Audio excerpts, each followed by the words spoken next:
माननीय मुख्यमंत्री योगी श्री आदित्यनाथ जी से उर्फ अजय सिंह बिष्ट जी से।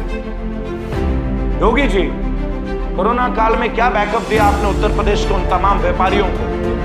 आपने उन छात्रों के लिए क्या बैकअप दिया है जो स्कूल नहीं गए लेकिन जिनके माता पिता को स्कूल के फीस देना पड़ा, सीबीएसई स्कूलों का, जिनका आपके सरकार ने कॉम्पोजिट फीस के नाम से माफ कर दिया स्कूल वालों को, और मेरे जैसा पेरेंट जिनके दोनों बच्चे गौतम बुद्ध नगर में पढ़ते हैं, हमें भी पूरी फीस देनी पड़ी स्कूल की। क्या मैं जान सकता हूं माननीय योगी आदित्यनाथ जी आपसे? दोस्तों, जब मरकज पे बात आई थी तब हम लोग एक साथ गरजे थे, बरसे थे हम लोग कि ये गलत हो रहा है और मरकज से ही कोरोना का फैलाव हुआ है। तो इस कोविड के दौर में महाकुंभ का आयोजन क्यों हो रहा है? विशेष तौर से तब जब बहुत सारे साधु संत भी कोरोना पॉजिटिव पाए गए। कई सौ अखाड़े आ रहे हैं इस महाकुंभ में। कई सारे अखाड़ों ने बोला है कि नहीं, हम तत्काल प्रभाव से यहां से हट जाएंगे, लेकिन ऐसे महाकुंभ का आयोजन इस वक्त क्यों किया गया?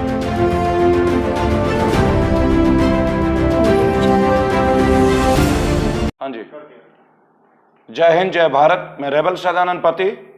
दोस्तों, इस वक्त बंगाल के दौरे में हूं और तकरीबन 1 महीने से ज़्यादा हो चुका है बंगाल में, चुनाव का मौसम है।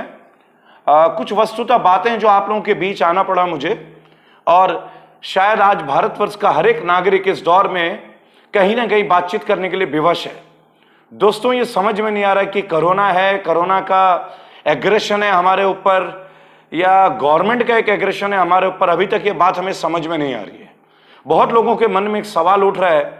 हम देख रहे हैं कि दिन में 1.5 लाख लोग कोरोना पॉजिटिव पाए जा रहे हैं, कोरोना से संक्रमित पाए जा रहे हैं, कोविड-19 वायरस से। लेकिन मैं एक सवाल है जो निरंतर 1 साल से पूछ रहा हूं कि अगर देश कोविड का सामना कर रहा है, अगर हमारा देश इस वक्त कोविड का सामना कर रहा है, तो क्या इलेक्शन कमीशन को इसकी जानकारी नहीं थी? क्या हमारे माननीय स्वास्थ्य मंत्रालय को इसकी जानकारी नहीं थी? क्या माननीय प्रधानमंत्री, विदेश मंत्री, रक्षा मंत्री, इनको इस बारे में जानकारी नहीं थी?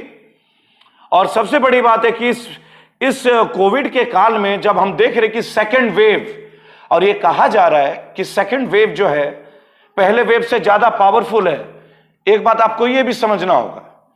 तो मैं ये समझता हूं कि अगर ये सेकेंड वेव इतना पावरफुल है दोस्तों, तो ऐसा क्या कारण है जो 5 राज्यों में चुनाव कराने की जरूरत पड़ेगी भारतीय सरकार को और केंद्र की सरकार को? क्या स्कूलों में बच्चे नहीं पढ़ रहे हैं? टीचर्स का आना मना है, शिक्षावाद के जो लोग हैं, शिक्षावाद जो लोग हैं, वो बंद कमरे से ऑनलाइन पढ़ा रहे हैं, और ये राजनेता खुली मंचों में आके भाषण दे रहे हैं। क्या माननीय प्रधानमंत्री को या माननीय स्वास्थ्य मंत्री को इस बारे में कोई जानकारी नहीं है? मैं वस्तुतः इस बात को लेकर बहुत परेशान हूं, जिस तरीके के सरकार का ये रवैया रहा है। दोस्तों, आप ये देखें दोस्तों, आज हमारे सीबीएसई के एग्जाम्स पोस्टपोन हो जाते हैं।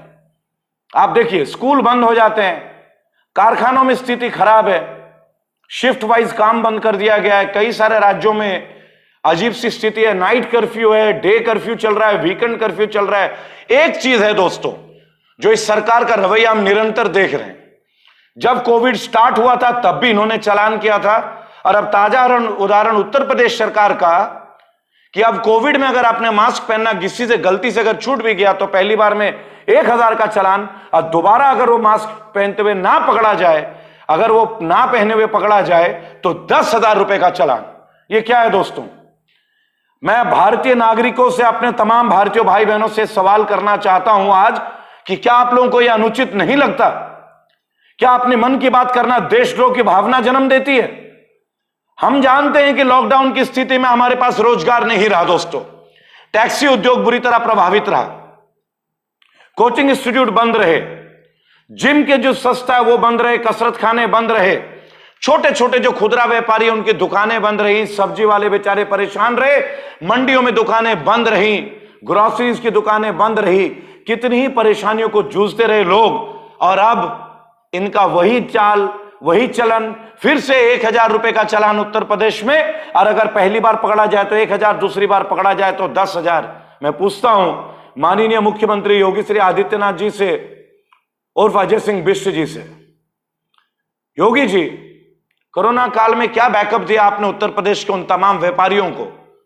आपने उन छात्रों के लिए क्या बैकअप दिया है जो स्कूल नहीं गए लेकिन जिनके माता पिता को स्कूल के फीस देना पड़ा, सीबीएसई स्कूलों का, जिनका आपके सरकार ने कॉम्पोजिट फीस के नाम से माफ कर दिया स्कूल वालों को, और मेरे जैसा पेरेंट जिनके दोनों बच्चे गौतम बुद्ध नगर में पढ़ते हैं, हमें भी पूरी फीस देनी पड़ी स्कूल की।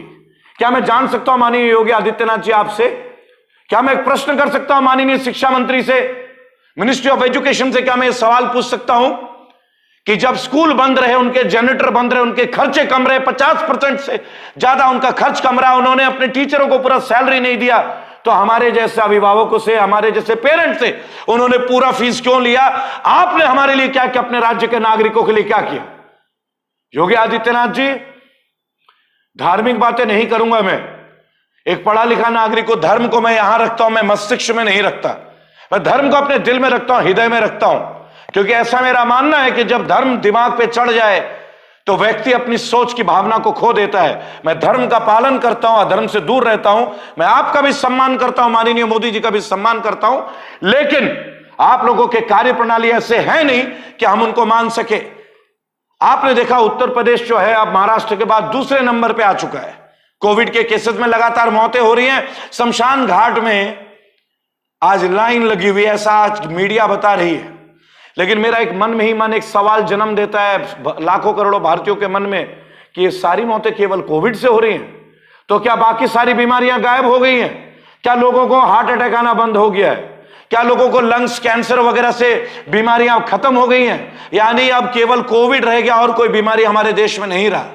और जिस बीमारी का कोई इलाज नहीं है, तो हमारे देश में ऑक्सीजन की कमी क्यों हो रही है, बेडों की कमी क्यों हो रही है? योगी आदित्यनाथ जी, जब आप लोग 5 ट्रिलियन 3 बिलियन 3 ट्रिलियन इकोनॉमी की बात करते हैं, तो अभी तो काफी समय मिल गया था आप लोगों को पहले फेज से दूसरे फेज में, तो ऐसी क्या बात हो गई जिससे अस्पतालों को, क्यों नहीं आप स्कूलों को अस्पताल में बदल देते? अगर आपको अस्पताल की कमी पड़ रही है, आप स्कूलों को बदल दीजिए, पढ़ाई तो हो नहीं रही है स्कूलों में।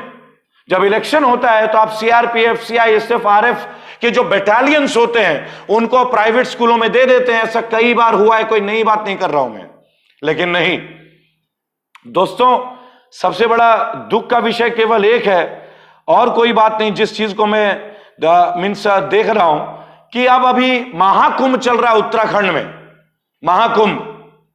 दोस्तों, जब मरकज पे बात आई थी तब हम लोग एक साथ गरजे थे, बरसे थे हम लोग कि ये गलत हो रहा है और मरकज से ही कोरोना का फैलाव हुआ है।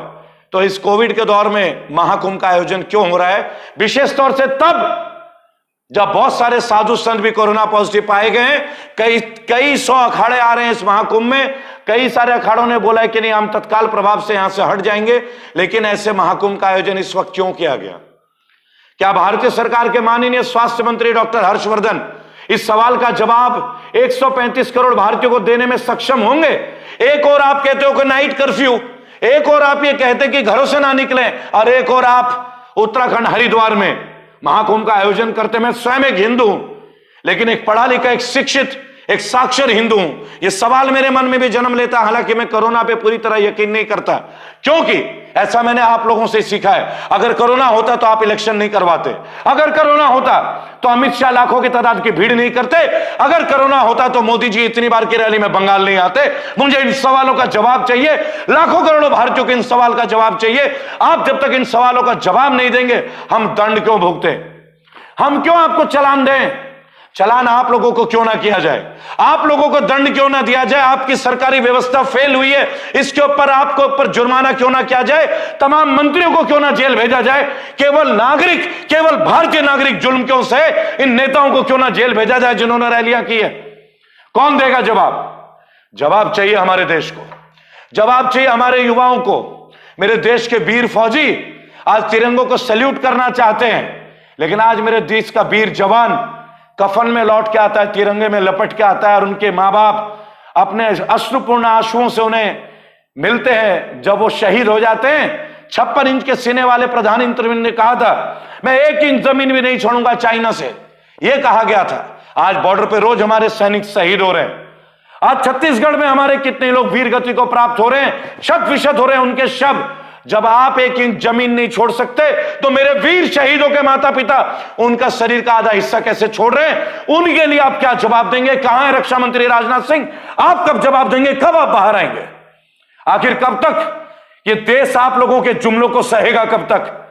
वक्त आ चुका है दोस्तों, इस सरकार को कटघरे में लाने की जरूरत है। सरकार के मंत्रियों को जेल में डालने की जरूरत है, जिन्होंने गलत गलत पॉलिसी की, मंदिर मस्जिद के अलावा और महंगाई के अलावा, जुमलों के अलावा, झूठी बातों के अलावा कुछ भी नहीं है भाजपा के सरकार में। मैं रेबल सदानंद पति आप लोगों से पुनः आह्वान करता हूं, ये वीडियो समर्पित है उन तमाम लोगों के लिए जो कोरोना काल की विभीषिका में भी अपने परिवार को बचाते रहे। ये वीडियो समर्पित है मेरे और आपके जैसे तमाम उन लोगों के लिए जो एक दूसरे का हौसला बढ़ाते रहे। ये वीडियो समर्पित है उन शहीदों के माता पिताओं के लिए जो अश्रुपूर्ण तरीके से नमन करते हैं, अपने पुत्र और पुत्रियों शहादत को देखते हुए और उनके शत विशत शव को लेते हैं। और ये वीडियो समर्पित है उन तमाम लोगों के लिए जिनके अंदर एक जज्बा है कि भारत में ना हिंदू है ना मुसलमान है, हम भारतीय, अब हम हिंदू मुस्लिम की बात नहीं करेंगे और भारत के अंदर एक बार और हमेशा के लिए बीजेपी को बाहर करेंगे। इस सरकार का आना हमारे पूरे देश के लिए एक सृष्टि का नहीं, एक नाश का कारण जन्म है। और जो कोई मेरे बात से इत्तेफाक ना रखता हो और जो कोई ये कहता हो कि मोदी भगवान है, तो मैं उन तमाम लोगों से बोलना चाहूंगा, विचारधारा बदल लीजिए। इंसान की इतनी अहमियत नहीं कि वो भगवान का दर्जा ले ले। मोदी जी भी हमारी तरह एक साधारण भारतीय हैं, लेकिन एक जुमलेबाज जरूर है। ये मैं पहले भी कहता हूं और आज भी कहूंगा, उनके कथनी और करनी में जमीन आसमान का फर्क है। अगर वो अपने कथनी और करनी को कर दें तो शायद मैं उनको पुनः सम्मान दे दूं, पुनः उन्हें वोट दे दूं, लेकिन ऐसा संभव नहीं दिखता। ऐसा इसलिए संभव नहीं दिखता क्योंकि आज मेरे लाखों करोड़ों गरीब मजदूर भाई सड़कों पर फिर से बेघर हैं। आज महंगाई चरम पे, आज पेट्रोल 100 के ऊपर है, लेकिन इनको शर्म नहीं आती, भाजपा वालों को दुख नहीं होता। आज कितने ही किसानों ने अपना शहादत दे दिया, इनके आंखों से एक बूंद आंसू नहीं निकलती। अब उनके आंसू का जवाब हमें चाहिए। मैं बागी सदानंद, रेबल सदानंद आप लोगों से अपील करता हूं कि बागी बनने का दौर अब शुरू हो चुका है, बगावत का दौर है। आइए रेबल फाउंडेशन को ज्वाइन कीजिए। मैं पॉलिटिकल नहीं हूं, लेकिन आइए इनके किले को ध्वस्त करें और एक नए भारत का निर्माण करें। जय हिंद।